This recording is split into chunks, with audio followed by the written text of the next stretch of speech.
তারা আসেন অপ্রস্তুত সময়ে। তাদের ভাষা অস্বস্তিকর, কিন্তু সেই ভাষাই ক্ষমতার আরামকে দাঁড়ায় বসে থাকা মানুষদের ঘুম ভাঙিয়ে দেয়। তারা রাষ্ট্রকে বিব্রত করেন, ক্ষমতাকে প্রশ্নবিদ্ধ করেন, আর তথাকথিত নিরাপদ রাজনীতির মুখোশ ছিঁড়ে ফেলেন। তারা মাইক্রোফোন পান না, বরং নিজেরাই কেড়ে নেন।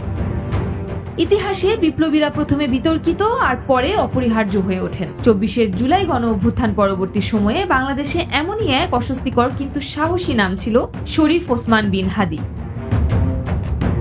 ঝালকাঠির নলসিটির এক ধর্মীয় পরিবারে জন্ম ও বেড়ে ওঠা। পিতা মাদ্রাসা শিক্ষক ও স্থানীয় ইমাম। 6 ভাই বোনের মধ্যে সর্বকনিষ্ঠ এই সন্তান ছোটবেলা থেকেই দেখেছেন ধর্ম, নৈতিকতা আর শাসনের কঠোর বাস্তবতা। ঝালকাঠি থেকে আলিম শেষ করে তিনি পাড়ি জমান ঢাকা বিশ্ববিদ্যালয়ের রাষ্ট্রবিজ্ঞান বিভাগে। জুলাই বিপ্লবের উত্তাল দিনগুলোতে তিনি ছিলেন রামপুরা এলাকার আন্দোলনের এক অদম্য সংগঠক। কোনো কেন্দ্রীয় পদবি নয়, বরং মানুষের সাথে সরাসরি মিশে গিয়ে আন্দোলনের ভাষাকে মাঠের ভাষায় রূপান্তরিত করাই ছিল তার সার্থকতা।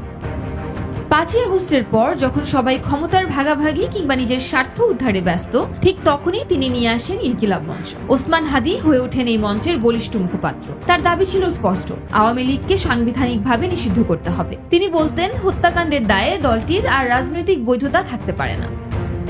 ওসমান হাদি কেবল সাবেক শাসক দলের বিরুদ্ধেই সরব ছিলেন না, তিনি আঙুল তুলেছিলেন সকল দলগুলোর দিকে। রাজনীতিতে স্বচ্ছতা, জবাবদিহিতা চাইতেন বলে সত্য বলতে দ্বিধা করতেন না তিনি। তাই তো পুরনো ধাঁচের রাজনীতি অব্যাহত থাকলে বিএনপি ক্ষমতায় ফিরে 2 বছরের বেশি টিকতে পারবেন না, কিংবা এনসিপি জুলাইকে কুক্ষিগত করেছে যেমনটা মুক্তিযুদ্ধকে করেছিল আওয়ামী লীগ, এমন কথাগুলো বলতে একবারও দ্বিধা করেননি তিনি। হেফাজত ইসলামের এক সম্মেলনে নারী অবমাননার জন্য সংবাদ সম্মেলন করে তিনি তাদের ক্ষমা চাওয়াতেও বাধ্য করেছিলেন। তথাকথিত জনতার মববাজদের বিরুদ্ধেও ছিলেন তিনি সমান সরব। আর এই আপোষহীনতাই তাকে তরুণ প্রজন্মের কাছে করেছে অকুতোভয় এক আইকন। জনগণের কাছে হাত পেতে তিনি নির্মাণ করেন ইনকিলাব কালচারাল সেন্টার। আধিপত্যবাদের বিরুদ্ধে লড়াইয়ে যে শক্ত বাংলাদেশপন্থী সংস্কৃতির বিকাশ প্রয়োজন, সেই ভাবনা থেকেই তিনি কালচারাল সেন্টারে কত পরিশ্রমী না করেছেন। 2026 জাতীয় নির্বাচনকে সামনে রেখে তিনি যখন ঢাকা 8 আসন থেকে স্বতন্ত্র প্রার্থী হিসেবে দাঁড়ানোর ঘোষণা দিলেন, তখন তার প্রচারণার হাতিয়ার ছিল স্বচ্ছতা। বাতাসা মুড়ি নিয়ে অভিনব প্রচারণায় তিনি ক্রাউড ফান্ডিং এ জনমানুষ থেকে টাকা নিতেন এবং নিজেই আবার সব টাকার হিসেব প্রতি সপ্তাহে দিতেন। তিনি চেয়েছিলেন ব্যবস্থার ভেতরে ঢুকে ব্যবস্থার পরিবর্তন করতে, যেখানে দুর্নীতি নয়, থাকবে স্বচ্ছতা, জবাবদিহিতা।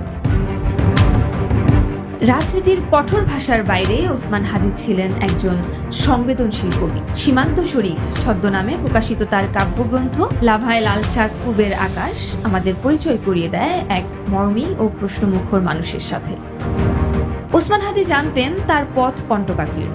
বারবার প্রাণনাশের হুমকি পেয়েছেন, বাড়িতে আগুন দেওয়ার চেষ্টা হয়েছে, কিন্তু তিনি বলতেন, মৃত্যুর ফয়সালা জমিনে না, আসমানে হয়। আমরা তো শাহাদাতের জন্যই মায়ের উদর থেকে পৃথিবীতে পা রেখেছি।